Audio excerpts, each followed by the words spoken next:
ఒక వ్యక్తి ఒక శిల్పి దగ్గరకు వెళ్ళి, సార్, మీరు ఒక మామూలు రాయిని ఇంత అందమైన శిల్పంగా ఎలా మారుస్తారు? అసలు ఆ రూపాన్ని రాయి లోపల ఎలా సృష్టిస్తారు అని అడిగాడు. అప్పుడు ఆ శిల్పి నవ్వి ఇలా అన్నాడు, నేను ఆ శిల్పాన్ని సృష్టించలేదండి. ఆ అందమైన రూపం ముందే ఆ రాయి లోపలే ఉంది. నేను చేసిందల్లా ఆ రూపం పైన ఉన్న అనవసరమైన రాళ్లను అనగా చెత్తను నా ఉల్లితో తీసివేయడమే చేశాను.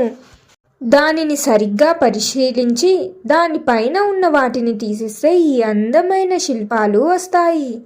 అలాగే మన జీవితం కూడా అంతే. మనందరిలోనూ ఒక అద్భుతమైన విజేత ముందే ఉన్నాడు.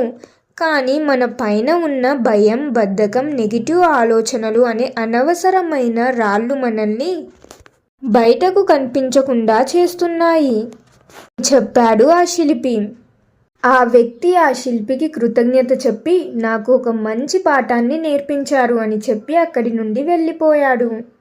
నిజమే కదా ఫ్రెండ్స్, మీరు కూడా మీ పైన ఉన్న ఆ అనవసరపు పొరలను అనగా బద్ధకం, భయం ఇలాంటివి తొలగించుకుంటే మీ లోపల ఉన్న అసలైన విజేత ప్రపంచానికి కనిపిస్తాడు. మరి మీరేమంటారు? మీ అభిప్రాయం ఏమిటో కామెంట్స్లో తెలియజేయండి. నా మాటలు మీకు నచ్చితే లైక్ చేయండి.